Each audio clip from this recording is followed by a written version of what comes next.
मनोजवम मारुततुल्यवेगम जितेन्द्रियं बुद्धि मतां वरिष्ठम वातात्मजं वानरयूथ मुख्यम श्री रामदूतम शरणम प्रपत्ति।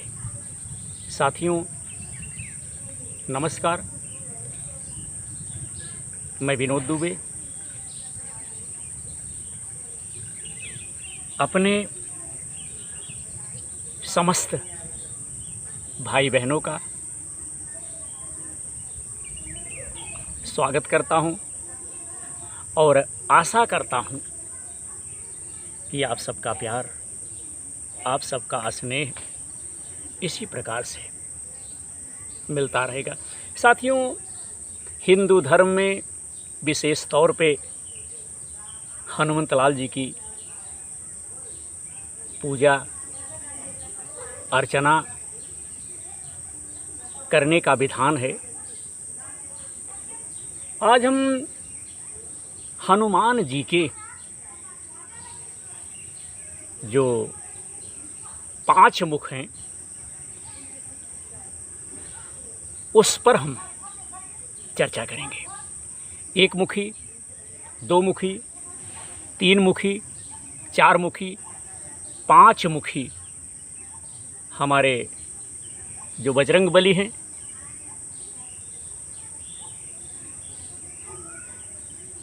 इन मुखों के पीछे क्या प्रचलित कथाएं हैं, क्या किंवदंतियां हैं, इस पर हम आज थोड़ी चर्चा करेंगे। हनुमान जी के विभिन्न नाम और उनसे जुड़ी हुई जो कथाएं हैं, जो इतिहास है, इस पर हम आज जो है चर्चा करेंगे। सबसे पहले पवन पुत्र वायुपुत्र, इस पर कुछ चर्चाएं हो जाएं। हनुमान जी की माता का नाम तो आप लोग जानते ही हैं, अंजलि था, जो अपने पिछले जन्म में अंजना नाम की एक देव कन्या थी। अंजना को एक ऋषि से श्राप मिला हुआ था कि वह जिस किसी से प्रेम करेंगी, जिस किसी से विवाह करेंगी, उसका मुखौटा, उसका मुख जो है बंदर की तरह हो जाएगा। इस प्रकार से उन्हें श्राप मिला हुआ था। अगले जन्म में माता अंजना ने पृथ्वी पर अंजलि के रूप में जन्म लिया और केसरी नामक एक बानर से देवी अंजना का विवाह हुआ। माता अंजलि भगवान शिव की बहुत बड़ी भक्त थी, जिससे प्रसन्न होकर भगवान शिव ने उनकी कोख से जन्म लेने का वरदान दिया कि मैं आपकी कोख से जन्म लूँगा। जब राजा दशरथ पुत्र प्राप्ति के लिए यज्ञ कर रहे थे,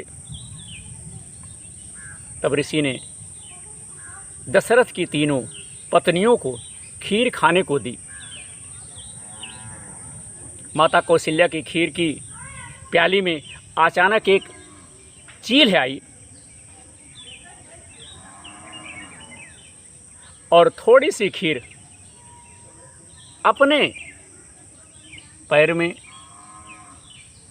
अपने पंजे में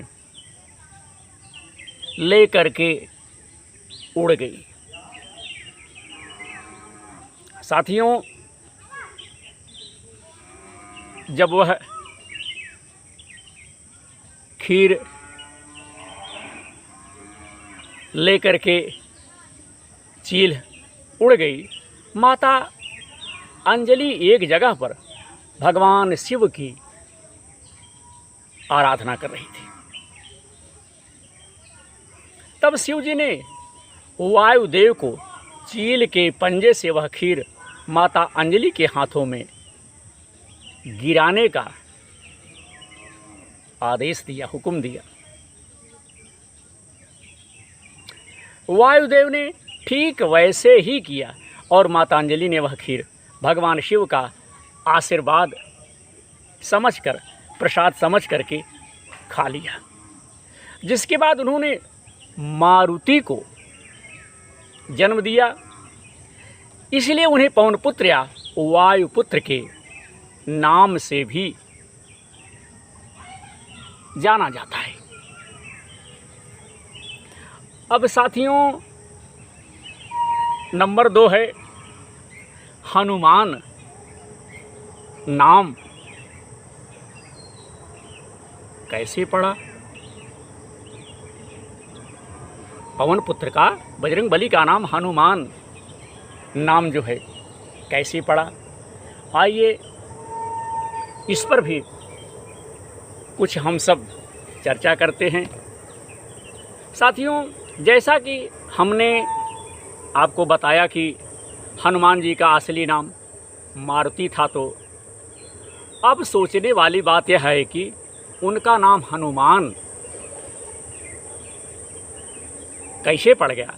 जब उनका नाम मारुति था तो हनुमान उनका नाम जो है कैसे पड़ गया।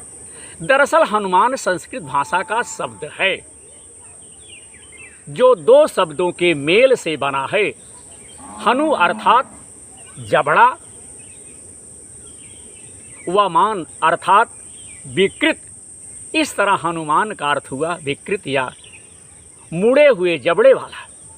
किंतु क्या आप जानते हैं कि हनुमान जी का जबड़ा जन्म के समय एकदम सही था। उनका जबड़ा, उनका मुखड़ा कैसे टेढ़ा हो गया, कैसे टेढ़ा हुआ भैया, इस पर भी एक छोटी सी चर्चा। साथियों, जब भगवान हनुमान छोटे थे, बालक थे, तब उन्होंने आकाश में सूर्य को, भगवान भास्कर को देखा, जिसे उन्होंने एक फल समझा। इसी कारण वे आकाश में उड़ गए और सूर्य को निकल लिए, सूर्य को खा लिए, लील लिए, जिस कारण पूरे विश्व में अंधकार छा गया, अंधेरा छा गया। इससे क्रोधित होकर इंद्रदेव ने अपने वज्र से हनुमान जी पर प्रहार किया, हमला किया, जो उनके जबड़े पर लगा और वह मूर्छित होकर के पृथ्वी पर गिर पड़े। तब से उनका जबड़ा थोड़ा सा टेढ़ा हो गया है और उनका नाम हनुमान पड़ा। कुछ लोग बजरंगबली भी कहते हैं।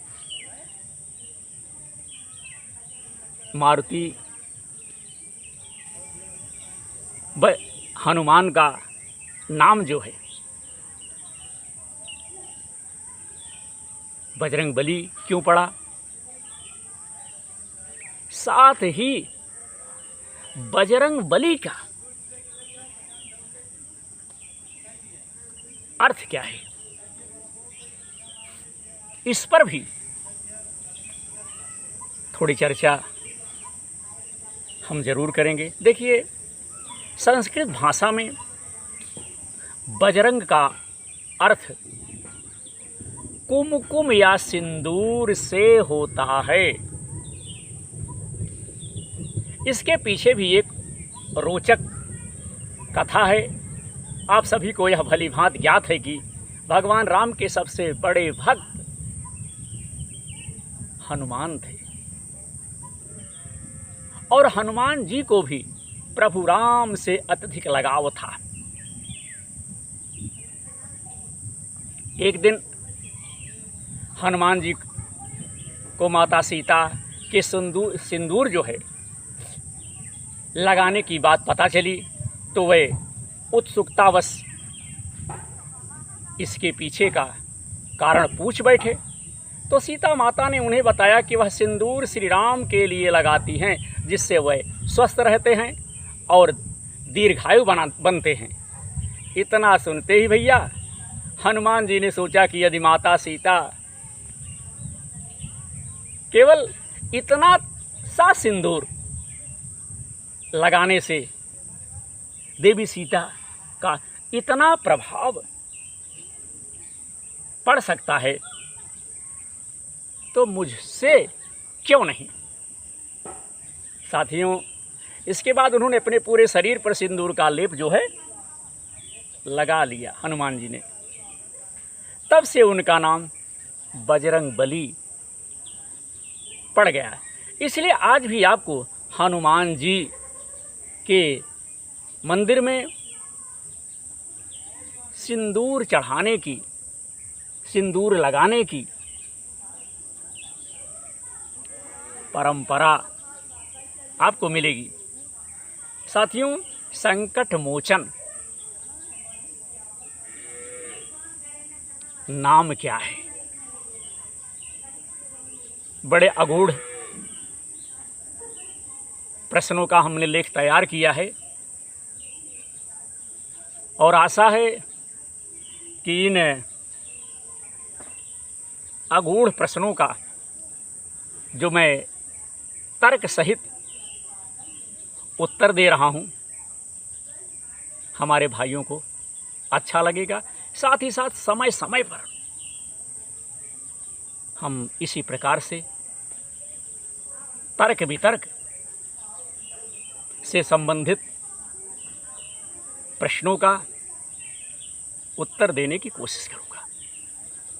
अब आइए, संकट मोचन नाम क्या है? संकट मोचन नाम भी हमारे बहुत से भाई लोग सुने होंगे, लेकिन इसका कारण क्या है? चाहे हनुमान चालीसा हो भैया या रामायण, सभी में हनुमान जी को संकट मोचन, कृपा निधान कहा गया है। अर्थात हनुमान जी ऐसे महापुरुष थे जो अपने चाहने वाले के संकट मिटाते थे, खत्म करते थे। चाहे वह माता सीता को ढूंढना हो या लक्ष्मण जी के लिए संजीवनी बूटी लाना हो। जब जब भगवान श्री राम पर कोई विपत्ति पड़ी, दिक्कत आई, विपदा आई, परेशानी आई, मुसीबत आई, कष्ट आया, तब तब उन्होंने अपने परम भक्त हनुमान को भगवान श्री राम ने याद किया और हनुमान ने उनका हर संकट दूर भी किया। तो जब हनुमान जी ने भगवान श्री राम का संकट दूर किया है तो मनुष्यों का संकट भी हनुमंतलाल जी साथियों दूर करेंगे। हनुमान जी की निष्ठा भाव से की गई भक्ति से प्रसन्न होकर माता सीता ने उन्हें अजय अमर होने का आशीर्वाद दे दिया। अच्छा काम अगर आप करेंगे तभी आपको प्रशंसा, आशीर्वाद मिलेगा। तो माता सीता ने उन्हें, अर्थात हनुमान जी ही भगवान के रूप में ऐसे जीवित मनुष्य हैं जिन्होंने अमर होने का वरदान प्राप्त किया है।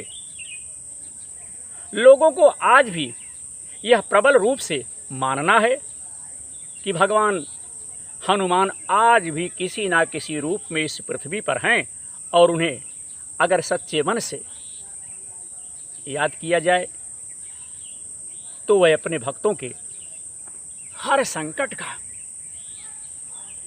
निवारण करते हैं, हर संकट का समाधान करते हैं। साथियों, अब पंचमुखी हनुमान के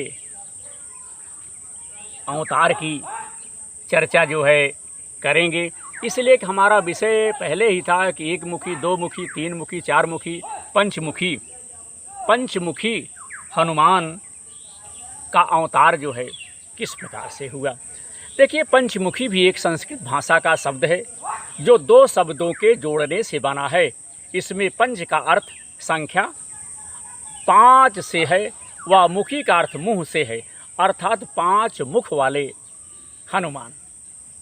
एक बार रावण के भाई अहिरावण या महिरावण, जो अपनी मायावी शक्तियों के लिए प्रसिद्ध था, उसने भगवान राम व लक्ष्मण का अपहरण कर लिया और उन्हें पाताल लोक में ले जाकर के रखा।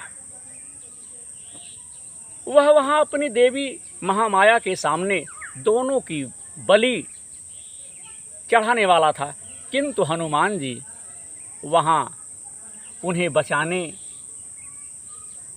आ गए। वहाँ उन्होंने देखा कि 5 दिशाओं में 5 दीपक जल रहे हैं, जिन्हें एक साथ बुझाने पर ही अहिरावण का वध संभव था। इसलिए हनुमान ने 5 मुख वाले हनुमान का ही रूप धरा, जिसमें उन्होंने वाराह, गरुड़, नरसिंह व हयग्रीवा देवताओं के मुख धरे और अहिरावण का वध किया। वैसे तो भगवान हनुमान के 108 नाम हैं, जिसमें से 12 नाम प्रमुख हैं, जिनका जाप करने से आपके कष्ट दूर होंगे। इसी के साथ आप सभी को बजरंगबली की सच्चे मन से आराधना करनी चाहिए। और अगर आप सच्चे मन से बजरंगबली की आराधना करेंगे तो निश्चित तौर पे आपको फायदा होगा। संकट ते हनुमान छुड़ावे, मन क्रम वचन ध्यान जो लावे। सब पर राम तपस्वी राजा, तिनके काज सकल तुम साजा। साथियों, मंगलवार के दिन, शनिवार के दिन सुबह स्नान ध्यान करके लाल वस्त्र धारण करके शरीर पर लाल वस्त्र धारण करें, माथे पर तिलक लगाएं, शुद्ध पवित्र होकर के आप बजरंग बाण, हनुमान चालीसा का पाठ, सुंदरकांड का पाठ, हनुमान जप अगर आप करते हैं तो निश्चित तौर पे आपको बहुत फायदा होगा। साथ ही साथ हनुमान जी की आराधना करने वाला व्यक्ति ब्रह्मचर्य का पालन करे, मांस मदिरा का प्रयोग कभी भी ना करें। जो लोग मांस मदिरा का प्रयोग करते हैं, उनकी भक्ति, उनकी आराधना, उनकी प्रार्थना, उनकी वंदना पर हनुमंतलाल जी ध्यान नहीं देते। इसलिए श्रद्धा, भक्ति, विश्वास के साथ अगर आप प्रतिदिन हनुमान जी की आराधना करेंगे, निश्चित तौर पे आपकी सारी समस्या समाप्त हो जाएगी। तो मैं आपका भाई विनोद दुबे, पवित्र पावन तपोभूमि, जन्मभूमि, कर्मभूमि, धर्मभूमि उत्तर प्रदेश से समय समय पर ज्ञान से संबंधित, धर्म से संबंधित, मानवता से संबंधित, सहायता एवं सहयोग से संबंधित अपना विचार अपने भाइयों के सन्मुख शेयर करता रहूँगा। आप सबका अनन्य आशीर्वाद हमें मिले। मैं बजरंग बली से यही प्रार्थना करता हूँ। और आज बजरंग बली के 1 से लेकर के 5 नामों के विषय में अपने टूटे फूटे स्वरों से, अपने टूटे फूटे ज्ञान से हमने जानकारी दी। आशा है हमारे भाइयों को यह जानकारी अच्छी लगेगी। आने वाले समय में धर्म से संबंधित, तंत्र से संबंधित, मंत्र से संबंधित, यंत्र से संबंधित, टोटके से संबंधित हम अपने भाइयों के कल्याण के लिए जानकारी देते रहेंगे। इसलिए कि भक्ति में बहुत बड़ी शक्ति है, तंत्र मंत्र कर्म कांड में बहुत बड़ी शक्ति है। और जिस प्रकार से, जिस तरह से लोग विश्वास रखते हैं, उसी प्रकार से फल मिलता है। तो वीडियो बहुत बड़ा हो रहा है। हम अपनी वाणी को यहीं पर विराम देता हूं और अपने देखने वाले समस्त भाइयों से मैं निवेदन करता हूं कि अगर हमारा विचार, हमारा कार्यक्रम, हमारा कार्य अगर हमारे भाइयों को अच्छा लगे तो अपने भाई विनोद दुबे को अपना आशीर्वाद प्रदान करने की कृपा करें। आप चाहें तो हमारे कार्यक्रम से भी जुड़ सकते हैं। आप यूट्यूब पे जा कर के सर्च कर सकते हैं विनोद प्रहरी यूट्यूबर और हमारे कार्यक्रम से जुड़ सकते हैं। इंद्रदेव का भी प्रकोप बस इस वसुंधरा पर पड़ने वाला है। गगन में गड़गड़ाहट हो रही है। तो मैं अपनी वाणी को यहीं विराम करता हूँ। हमारे बताने में, हमारे कहने में, हमारे बोलने में, हमारे समझाने में अगर विद्वान भाइयों की जानकारी में कहीं कोई त्रुटि मिले या हमारे विद्वान भाई अगर कहीं कोई कमी पाते हैं तो हमें क्षमा करें। आपका भाई विनोद दुबे क्षमा प्रार्थी है। बाकी आप लोगों की जैसी इच्छा। तो समस्त भाइयों को हमारा जय श्री राम, जय बजरंग बली हनुमान, हर हर महादेव।